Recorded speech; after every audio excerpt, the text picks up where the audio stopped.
And that's why we want to work with professionals like yourselves, figure out how can we make this, because you can't cover the whole thing. Some of these campuses are huge.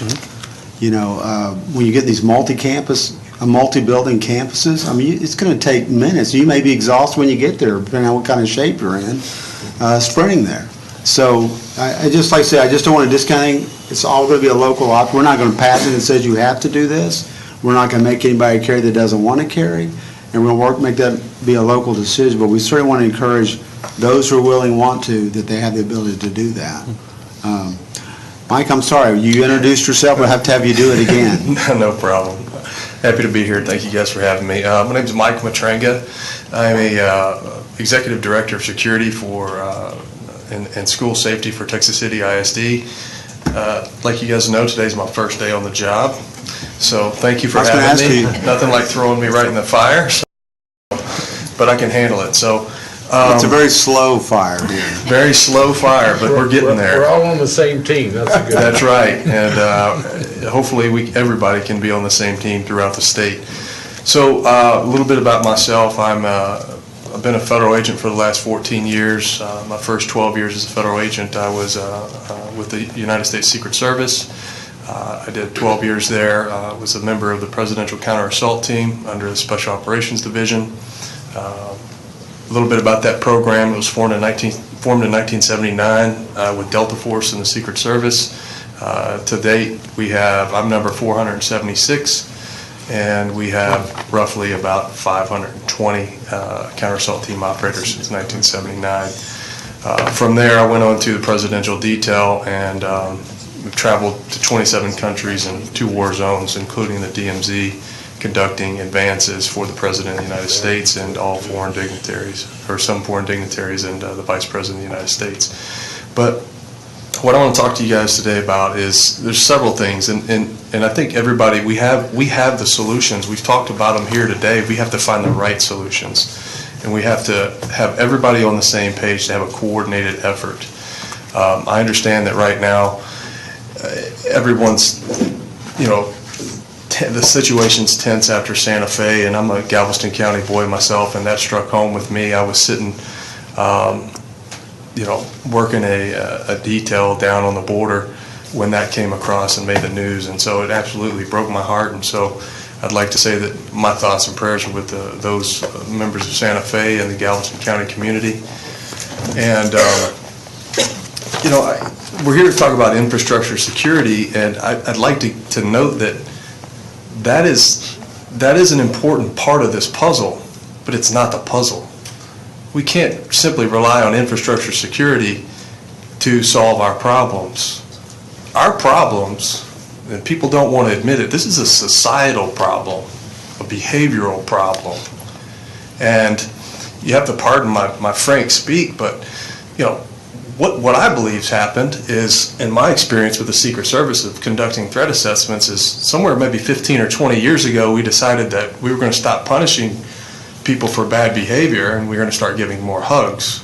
And what I'm getting at is, what I think's happening here is we have a group of kids that don't know how to accept failure and defeat, and they don't have any avenues to vent their frustrations, and they resort to violence with the societal changes we have in technology. Parents aren't present. A lot of teachers are checked out. My wife's a teacher. She does a great job. Been teaching in 3 states for the last 20 years. But what I'm getting at is we have to have a dynamic switch in society, in our thinking, and it all boils down to prevention and intervention. This isn't a gun problem. This isn't going to solve, you know, metal detectors aren't going to solve our problems. We have to start with mental health. And I agree with you, Senator Whitmire, Senator Schwertner, apologize, that he had made some very good points. And we've got to get back to pre-attack indicators. What do those look like?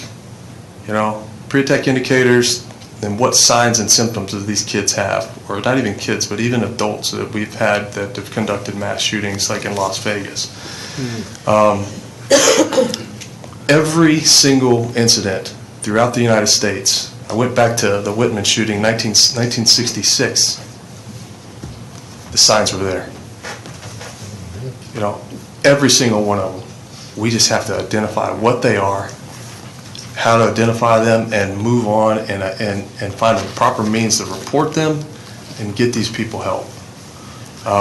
You know, with my extensive work with the Secret Service, you know, we're all trained in threat assessment and identification. We have the answers. The Secret Service National Threat Assessment Center has for years identified these issues, and they do a very good job. They're the best in the business at monitoring people that have these types of behaviors. And we've got to start leaning on professionals and putting egos aside and letting professionals do their things. You simply wouldn't hire a plumber to work on your computer, right? So I will say that I commend our superintendent for bringing me on, and I'm happy to be where I'm at. I just want to help people at this point in my career. And I would encourage you to work with other ISDs to maybe talk with Dr. Cavness about his philosophy. You know, this was a big step for me to come and make this decision to jump from my federal retirement. I had 5.5 years before I was eligible to retire, and I left that behind because I feel like there's a greater good here, you know, that I can serve in a greater capacity.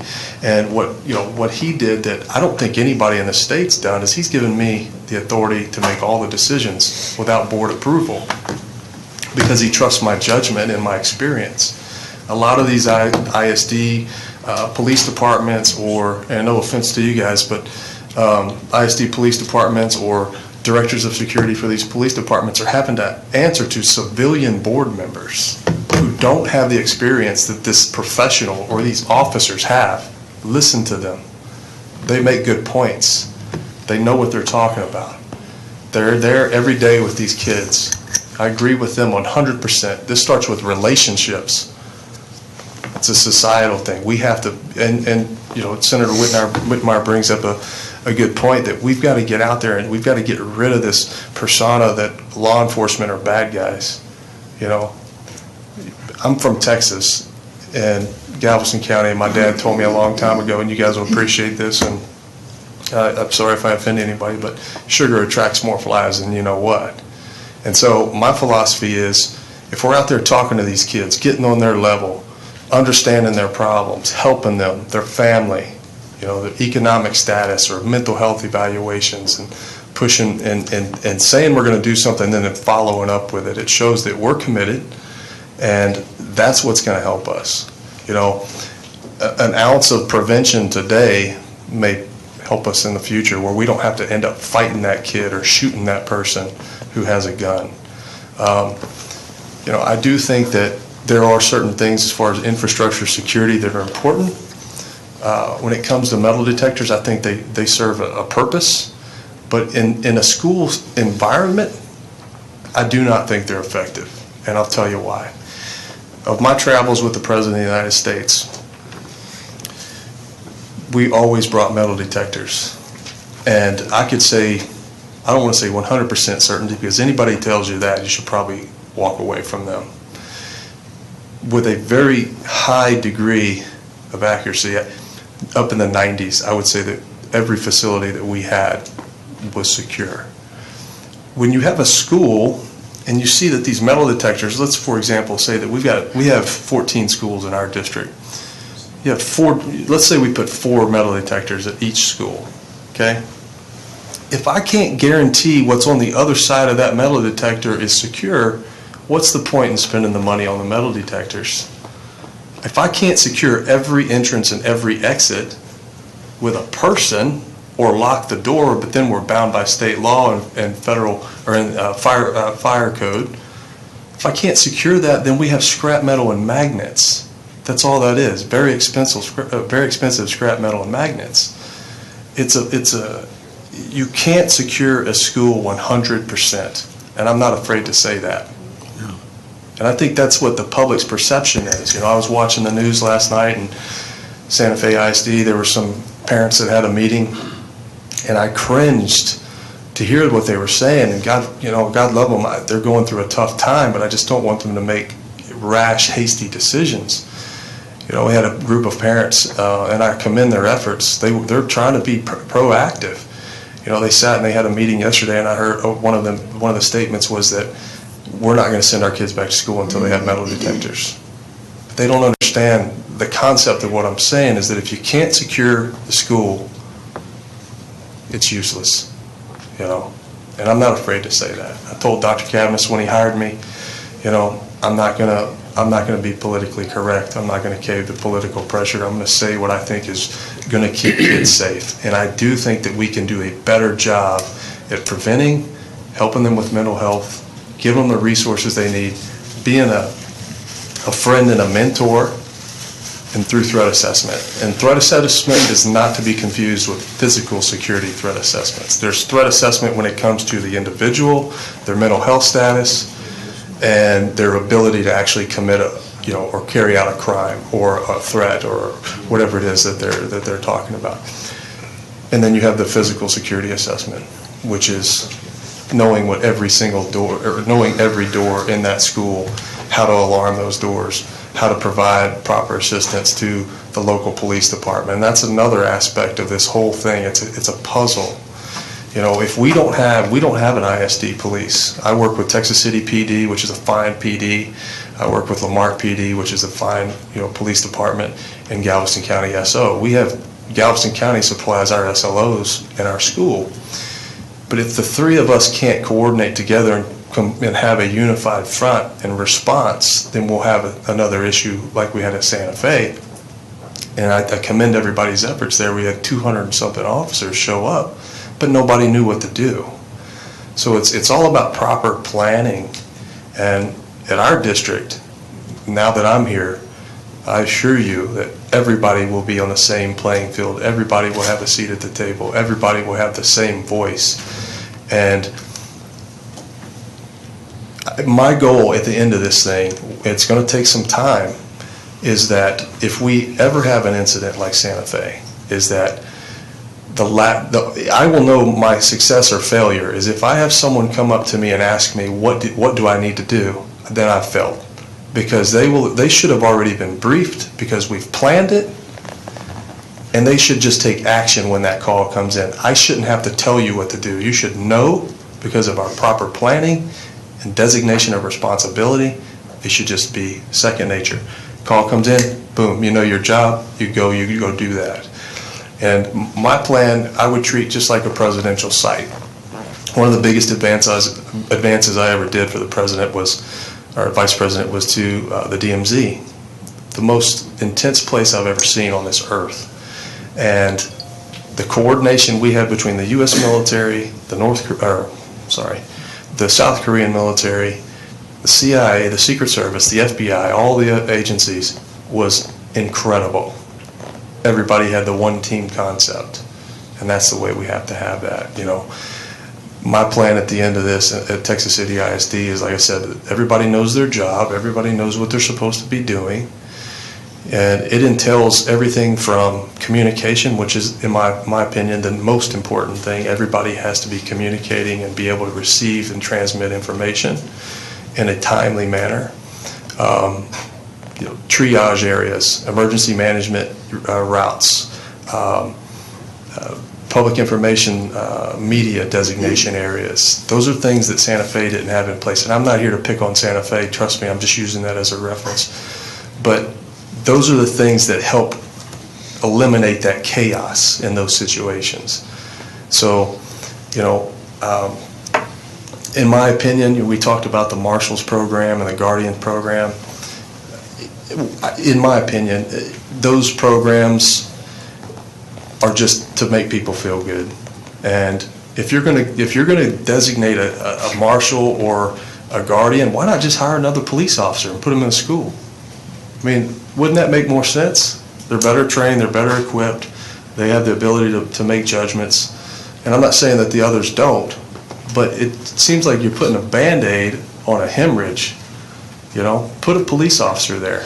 If you want to be effective, give me more officers. Give these guys more officers. You talk about your 3 minute, and you're right, 3 minutes is what you got.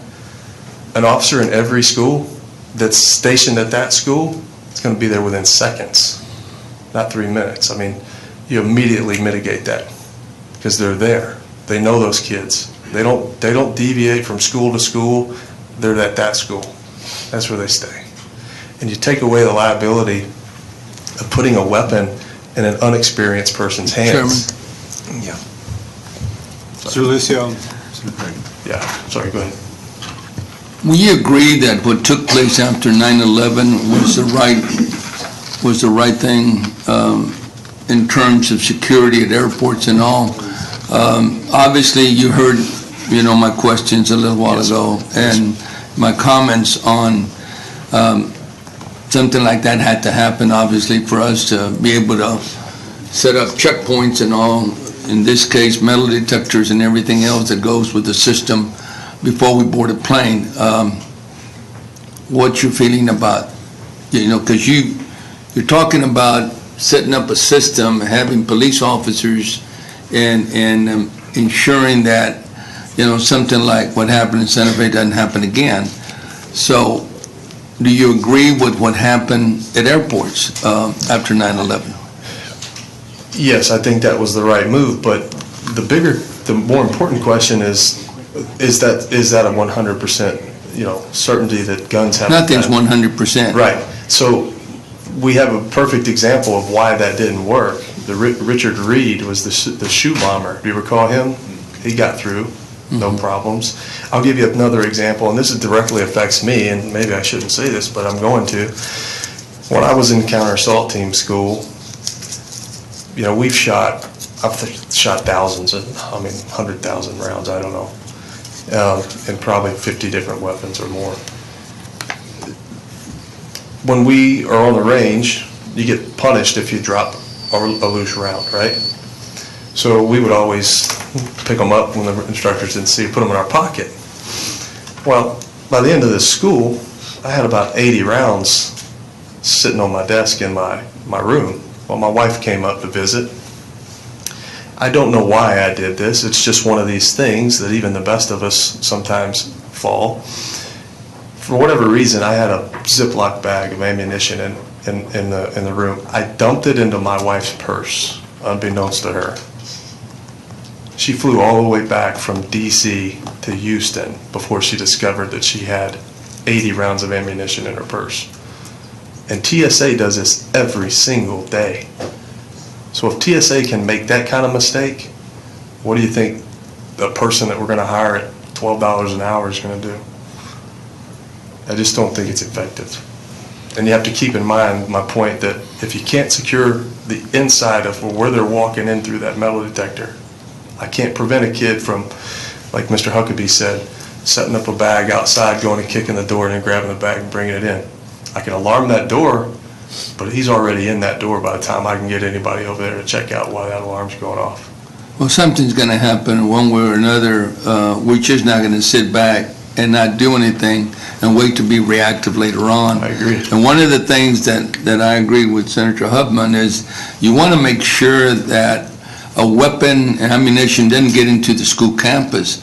And I think we have some professional architects maybe that work on prisons, let's say, for example, that could be excellent consultants on how you strengthen your perimeters around a school to keep the bad guys out or to keep whatever you want out of that campus. And at some point, some kind of checkpoint going into our schools, because you can't just allow them to come in as usual. Right. Now, most schools have the doors in front locked. Right. And the only way you can come in is if they see you on the camera and you show them maybe a proper ID or something.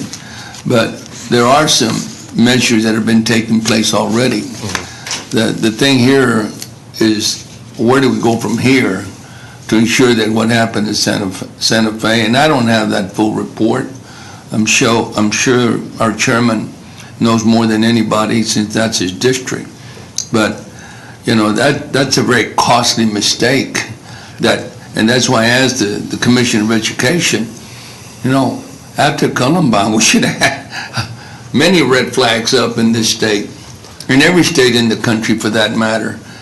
to address school safety and gun violence in our public schools.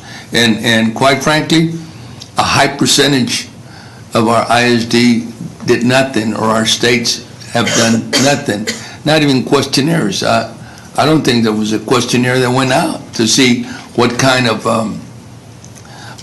safety programs exist in our public schools in Texas. And we have a lot of them, 1,100 in this state. And obviously, some superintendents and some school boards will not wait around for the state to act. Right. They'll do it on their own. And I commend them if they're listening. Job well done to safeguard our children, but something has got to happen, and I think we need to address it in a very practical manner in terms of cost as well, and placing a police officer in every door around the school. I don't think it's the ultimate answer. Of course it would help, obviously, but what exactly is going to be his or her function there? And I went to a school, and the only thing that security officer had was mace on him, nothing else.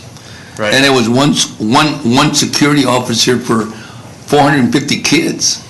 Right. No, you make some good points, but and like I said, I'm not saying that I'm completely against metal detectors, but I think that there's better, more effective means, through Well, architecture. give me one, please, because I need to obviously find out as I go back to my district. I need to meet with 31 superintendents, school board members in my district, and I'd like to, my thoughts right away is we have to strengthen the perimeters around that school, make sure no one can come in. I agree. I mean, I'm not an architect, I'm not an expert in law enforcement, even though my dad served 30 years in law enforcement. But I can tell you that young man that walked in with a trench coat and was fully armed, that should have never happened. In no school, in any school, excuse me. So I think we have to assess what's happened since 1999 and then try to find some practical answers in how we safeguard our kids. I agree. Give me one. Give me an example. I think that through architecture, Mr. Huckabee spoke earlier. I will say, and we'll touch on this in a minute, but I think that there are certain ways that we can increase and harden areas of entrance and exits. It's all about access control. That's what we do, or that's what we did with the Secret Service. It's access control. And if you can, like Mr. Foley said here, he's got 20-something hundred kids. Bringing those kids in all in one entrance it's just not time management wise, it's not effective. So if we can maybe limit the amount of access control points and increase the presence of officers there by not having officers deal with discipline, but deal with security, and that's the sole reason why they're there anyway. I've been on the phone with teachers and parents and people for the last 2 weeks, and I just moved here from Nevada yesterday, and I've already been talking to teachers and parents, and they agree that it's about access control. A lot of these people don't want to have metal detectors, and I agree with them because it creates a secondary soft target. When you've got 2,600 kids trying to come through one entrance, it's going to take a while. I consider the Secret Service Uniform Division officers that manage the magnetometers to be some of the best. And, even at their best, they're only pushing 400 people through one single magnetometer within a 45-minute time period. So it's going to take some time, and, we're trying to prevent guns from getting in the school, but if we've got metal detectors and it's causing a backup, I don't have to prevent the gun from getting in the school. Now they can just pull up on the side and shoot a mass target. So if we can do things through architecture, increase the size of the entrance and have a vestibule that we can harden with, tent or bullet resistant or bulletproof glass, and contain whatever threat, that's what we need to do. The other thing we were talking about earlier when someone else was testifying is, you can never take away that human element. If someone's determined to cause chaos, they're going to do it. Whether it's at the metal detectors or at the scanners at the front door, if they want to kill people, they're going to. I just don't want to see it inside the classroom. I don't want to see it inside the campus. I agree. And I wholeheartedly agree with you. You can't control what happens off the street in front of a school, but you can at least have some barriers that they can't drive their car into that school. Oh, I agree with you, 100%. There's certain things that can take place, and those things are not, visible right now in some of the schools that I see. I agree. So a lot 100%. of changes are going to have to take place. Yes, sir. Installation of ballards, audiovisual equipment. I'm meeting with several vendors this week. One of the things, it's a hot topic. People don't want to talk about it because they feel like it's an invasion of their privacy, but social media monitoring. If you don't want anybody to know what you're doing, don't do bad things and don't put it on the internet. You don't have a reasonable expectation of privacy. So, that's one thing that I'm looking into doing in our district is social media monitoring. People don't want to talk about that, but these are things that we have to do. Our dynamics change, society's changed. These kids are more savvy than all of us, when it comes to technology. And so when it comes to things that we can do to mitigate these things, people need to get it out of their head that we're going to completely eliminate these threats. No, that's even in the Secret Service. We don't completely eliminate, we reduce risks. And if you can reduce it down to a very minute, percentage, that's a success. So there are things you can do. You can install the ballard so people can't drive right in. You can do the audio visual. One of the vendors I'm meeting with this week does a shot detection system. I'm a fan of that. Las Vegas Metro, where I just came from, they've installed shot detection systems for the exterior so that they can have an idea of where those shots came from. The vendor that I'm meeting with in the coming weeks, it's a shot detection system that goes inside the school. And what that does, we've got to get up on technology. We have to use this as our benefit, right? So it's a shot detection system that once the shot's detected, it immediately locks down the doors automatically, and then it sends a GPS coordinate to every first responder of where that shot came from inside that school. Now the next question is this, and you're probably thinking that, and I'm sure I've already gotten it, is what do you do that you have a shooter inside a classroom and now you've locked him in the classroom with those individuals or those kids? Well, those are tough questions. Those are tough answers. But the answer is we're minimizing risks. More than likely, if a shooter's in a classroom with a kid or a group of kids, the likelihood of those kids being killed are very high. And so these are questions that you as senators have to answer. And nobody wants to say, hey, if we can contain that shooter to one classroom rather than allowing him to go down 10 classrooms and kill 200 kids versus 10, then how do you put a price on a kid? You can't.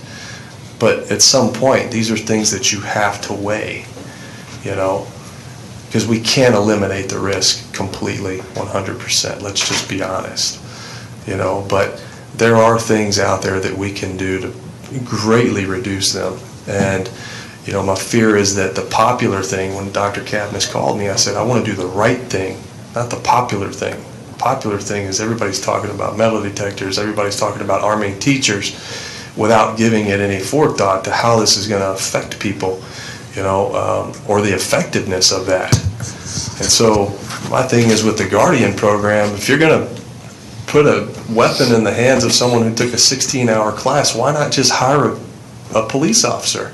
And I'm not saying we can't physically put a police officer at every single door, but if during the height, you got to look at the time period. It's between 8 a.m. and 10. That's when you're going to see most of the influx in the school and coming in the doors. So if I can put an officer there, create some type of, there's a system where each kid has to scan in every day. I think you talked, Mr. Foley, don't y'all have that system? Yeah, where the kid has to use his ID to scan in every day.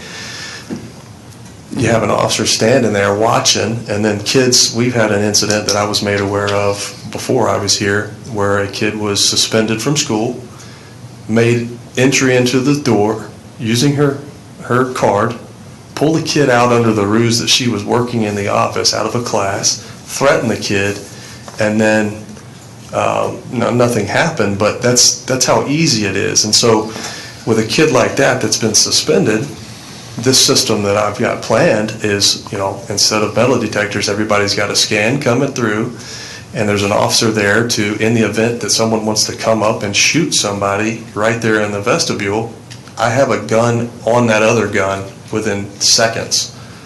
And that's what saves lives, is a fast response. It's not metal detectors, And so,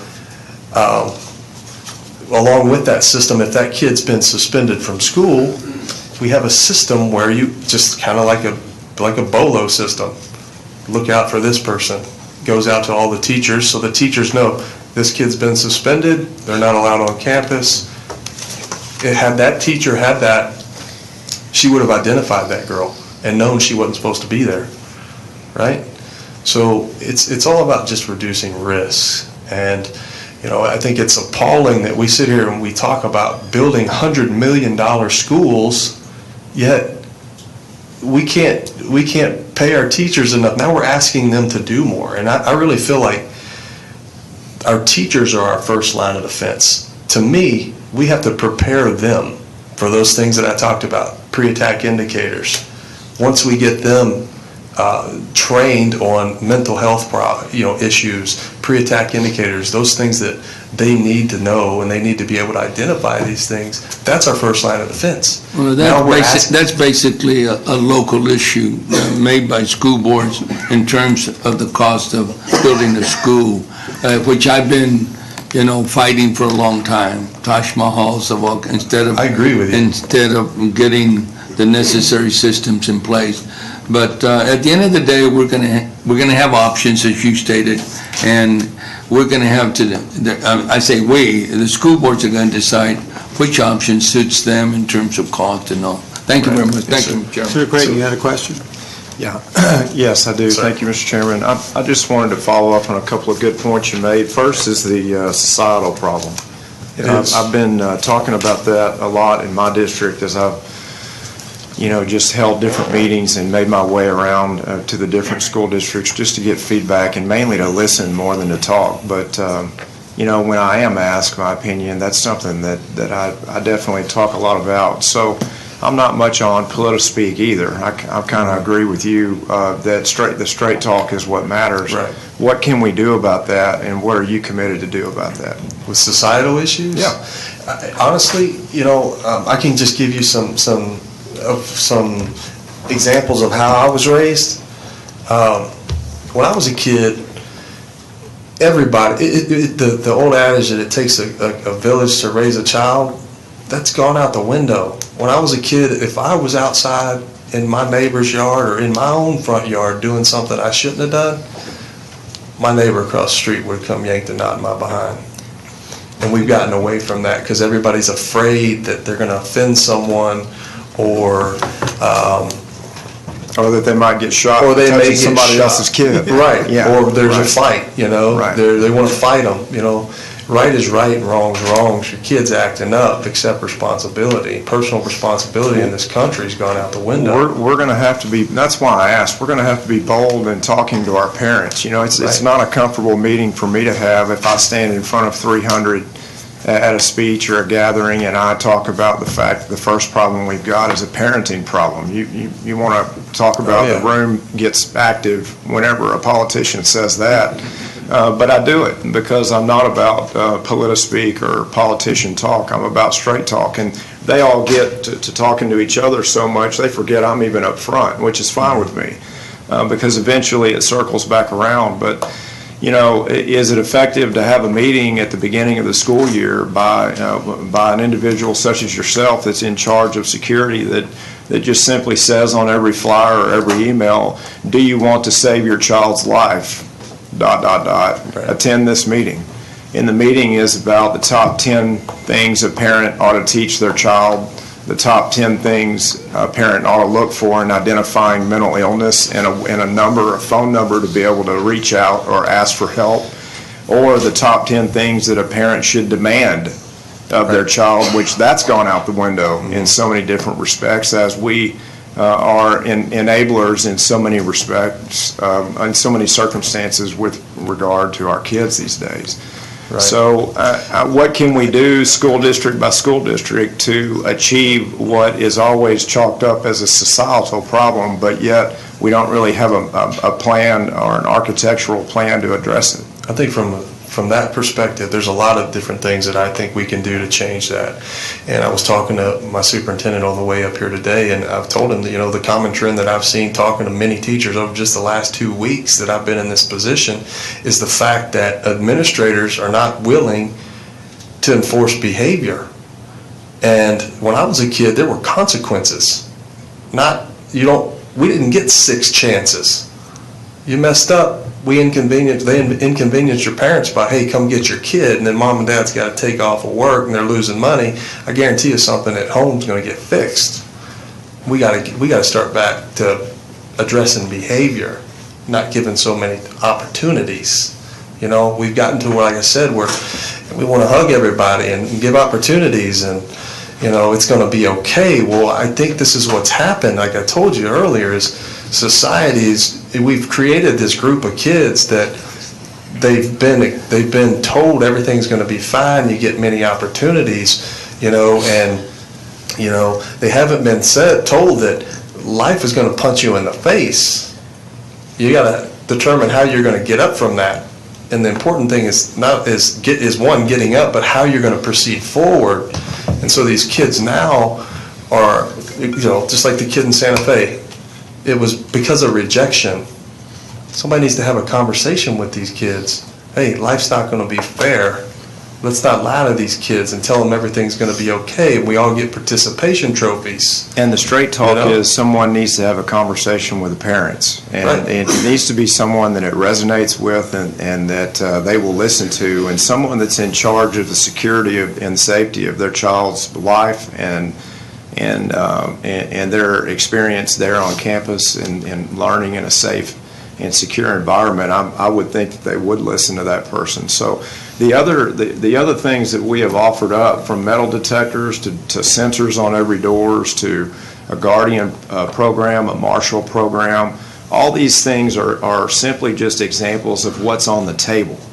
So the reason why we don't have a consensus behind a lot of these programs and a lot of these initiatives, and you have a legislator put a thoughts and prayers post up on Facebook right now, and they're just, you can't imagine the response coming back, which is stop all the praying and do something. Exactly. Which just sickens me that that's the answer, because the logic behind the fact that you are saying a prayer for the victims and thinking that means you're not taking action for the future safety and security of the kids is just ridiculous. Right. But the reason why we have all these things on the table, yet we haven't implemented a lot of them as mandates, is because there is a lack of consensus. Mm-hmm. So even the three of you have had differing opinions. I agree. And so among educators, public school administrators, faculty, parents, teachers, and law enforcement and peace officers, there's a lack of consensus on exactly what all those stakeholders would like to see us implement. And then you have programs that are not mandated. They are options.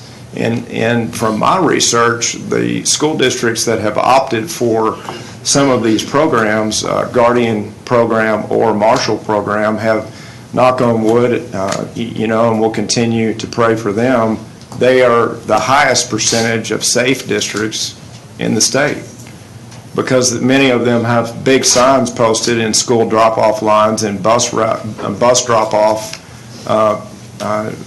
locations on the school campuses. This campus or this school protected by firearm. Our children are our top priority. And bad actors see those every day and don't really know exactly who's got the firearm. And many of these kids don't want to lose their life.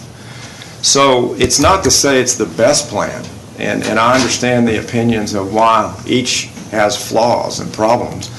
But it is just what is a plan that we can go forward with as each individual school district makes its own decisions on how to implement those. For instance, we have over 1,100 districts, and under 200 of them have opted for either plan, but yet those 200 have very low incidence. I don't think of that record. there's I don't think that there's a blanket solution for everybody. I think that every district is unique in its own right.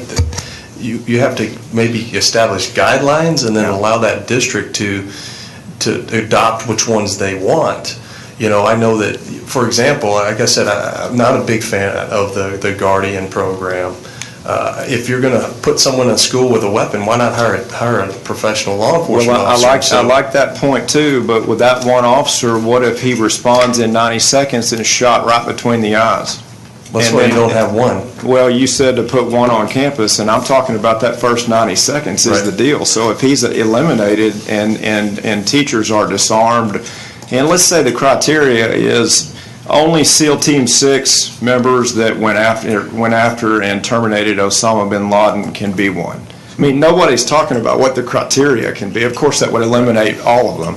But there are many former law enforcement, former military, retired peace officers that have a second career in education, and expert marksmen, and just very qualified individuals that could be training with each of you every day, and then still they're instructed to stand back and do nothing. And, you know, it depends on the training. Yeah. Your hypotheticals, Chief, were great, but all that confusion can be eradicated with just a top 5 on how they are trained to respond or don't. It can happen to the best of us, and I'm guilty of that myself. Yeah. You know, anybody in law enforcement who, one time when I had a they call it an ND, it used to be an AD, an accidental discharge. Now it's called a negligent discharge because there's no accidents when you pull the trigger. It was in a training environment, thank God, but I shot a no-shoot target when I was in counter-assault team school, and I got sent home because there's no failure. Like, you cannot have any mistakes. Can't make a mistake. Yeah. Right? And and this sounds arrogant, but I think I've handled weapons more than the average, even law enforcement or even military personnel. You know, just because you're in the military doesn't mean that you're proficient with weapons. And we got to keep that in mind. Sure. You know, and so if it can happen to me, it can happen to anybody. Now you want to put a weapon in the hand of an untrained person. Perfect example, and I hate to pick on this agency. Like I said, I wasn't going to be politically correct. Is last week you have a perfect example of an FBI agent who made some bad judgment doing a backflip at a party. His gun falls out, he picks it up and he shoots a guy in the leg. That's a trained individual with a weapon. Now you want me to put a weapon in an environment that we're trying to keep weapons out of with a really untrained person? 16 hours isn't sufficient. And there's a lot of interesting hypotheticals on what we'd not like to see happen, and then we could, you know, chalk those up to the odds of getting hit by lightning or being in a car accident or all that. But a kid trying to get in a classroom with a shotgun and 2 bullet holes appearing right next to his face in the doors of the classroom door, and whether or not he wants to continue to enter. You know, it depends on exactly your burden and benefit shift, and did he get past a metal detector, and are there sensors on every doors that were triggered and are not. But I'll finish with this, and I'll let you get back to your testimony. We'd love to put an officer on every campus. I mean, there is no one up here that wouldn't commit to making these campuses as safe as possible. But if you took over 1,100 campuses and you added just 5 officers for 5 other schools that didn't, in that campus that didn't, or district that didn't have a particular officer on site, talking about school districts and how many individual schools don't have an officer. If you just added 5 in each of our school districts at $40,000 an officer, that's $250 million a year. I understand. And so at $250 million a year, if you divided that by 100,000 school teachers, that's a $2,200 raise. Right. Well, And you mentioned both. So with scarcity, we're trying to figure out, and that's a day in the life of the legislator and an appropriator, is how to accomplish those with all these tools and ideas on the table. And you've been very helpful, in all 3 of you, in helping us just understand better how to drill down with those options, and I appreciate each one of you. Thank you. I think that it just boils down to a matter of priorities, and what I'm getting at is, you had some good numbers there as far as arming, providing an officer for each school, and that's an astronomical number, but I can tell you the number will be higher if you put metal detectors in every school and then you staff those. We have 6,300 kids, roughly 400 staff members, and I just, rough estimate, would have, 50 metal detectors in our district. Well, and we're going to have testimony from experts in the metal detector industry, and I wanted to hear some of those numbers because it just depends on, do we choose the 25 largest districts in Texas? Do we just choose the front door of every district and we buy a $40 sensor for the rest of all the doors that everyone up front can see if they're breached? I don't know those numbers, but I can assure you, I agree with you that it's all expensive. Metal detectors are going to be way more expensive than putting an officer in each school. I guarantee you that. Yeah. Because, in order to do it right, you've got to have, and I think we have a representative from Garrett here, we may have differing opinions, but from what I've seen in my 15 years experience, is you got to have two screeners for each metal detector, screener, secondary screener.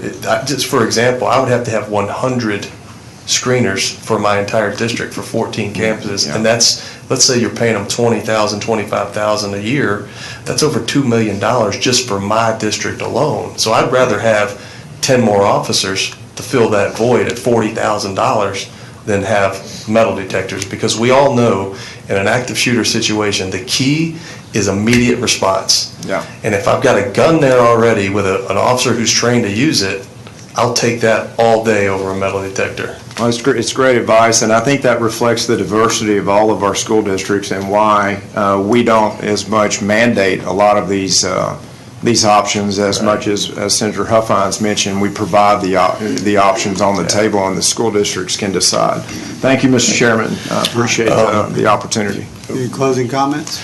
Yeah, I just, one of the other things that I've found, it's just in my research and knowing Galveston County, is I think that I don't understand why, I'm a firm believer in fusion centers. I've seen it work in Las Vegas after the October 1 shooting that I worked, the Mandalay Bay, and after Parkland. I was on vacation when Parkland happened, and within a matter of 3 days, I came back on a Monday, and there were 40 fusion alerts that Fusion had sent out with, copycat threats and whatnot, right? Within 48 hours, all 40 of those were addressed by law enforcement. Within 48 hours. That's almost 1 an hour on average. And only, 2 or 3 were found to be credible, actually people that were capable of carrying out these attacks or these threats that they were making. So my question is why is it that we have a lot of land between North Harris County and the Bay? Galveston County has nothing there to help us. We have to rely on North Harris County to help us. I mean, that's a lot of land. So is it always the larger law enforcement agencies that do the fusion centers? It is. It's mostly the larger law enforcement agencies, but if you look at Galveston County, you know it very well. We have 16, 17 different police departments there, and I don't know if our population would justify it, but I definitely think that it would be something to maybe explore and to set into that. We're talking about social media monitoring, and I've seen how Las Vegas Metro handles theirs. Is they have analysts on call or on duty 24/7 monitoring social media, sending out these alerts to officers so that they can get a quick and immediate response. And like I said, if we've got to wait on Harris County to send us that information in Galveston County, there's a tremendous lag time there. So your recommendation, we need more fusion centers? I believe so. Yes, sir, I do. And just real quick, kind of a little bit off topic, but you Yes, brought sir. up Mandalay Bay. Did he have indicators out there? Was he on social media? He did. He was not on social media. There was no threats on social media, but all of his indicators were mental health related. and the fact that he had purchased over 20 guns within a year's time period. These are things that we have to get better at. And like I said, we can structure we can harden the structures all day long, and that's one piece of the puzzle. The bigger piece of the puzzle is prevention and intervention with mental health. And I think, Senator Shorten, you're onto something, and I would encourage that. Every single situation that's gone on since 1966 with the Whitman shooting, every single one of them, somebody knew, or multiple people knew, or at least people were suspicious. They had no means of reporting it or having it investigated. So I think that we need to put a lot of our work and effort into prevention and establishing relationships like these gentlemen do at their schools. I think that's key. And stop building $100 million schools and take $50 million of that $100 million school and put it into mental health. I think that's the key. It all boils down to priority. But in closing, I just would like to say I appreciate you guys having me here, and there is no simple fix to this, and you guys have a tough job, and I don't envy you. But the issue I have is, like I said, our first line of defense is teachers, staff, administrators, law enforcement, and we've got to properly train them. You left out kids. What's that, sir? I'm not. Yeah, you're right. 100% right. Students, and we've got to encourage them. We talked about the Secret Service National Threat Assessment Center. These solutions have been out there since 1999. In 2008, I'm going to be speaking at Region 4 on Thursday to 500 educators, and they truly are my first line of defense. And if we can properly educate and train these teachers and students and administrators to identify these things, that's half the battle. The issue is we're asking teachers yet again to do more with not enough compensation for what we're asking them to do. So I think that if you have a well-paid staff, you have a good morale, and you got people that want to do good things. So I would encourage you to look at that as well. And last thing, and I promise this is my last thing, is why is it that it's a misdemeanor for an adult to make a weapon accessible to a child? There needs to be some legislation on that. If an individual knows that, hey, this is a felony if I leave this gun out, and I could potentially face some real time. I mean, we've got mandatory sentences on drug convictions, and yet leaving a weapon accessible to a child is a misdemeanor? It's all about priorities, and I just would encourage you guys to look into that, please. I think that that's a deterrent, and it's a shame that that's a misdemeanor. So, but I thank you guys for your time. I really appreciate it. Yeah. All right, thank you very much. Appreciate your panel. Appreciate what you do for us. Keep up the good work. Thanks, sir. Thank you for what you do. Thank you. This time we'll open up public testimony. It's limited to 2 minutes.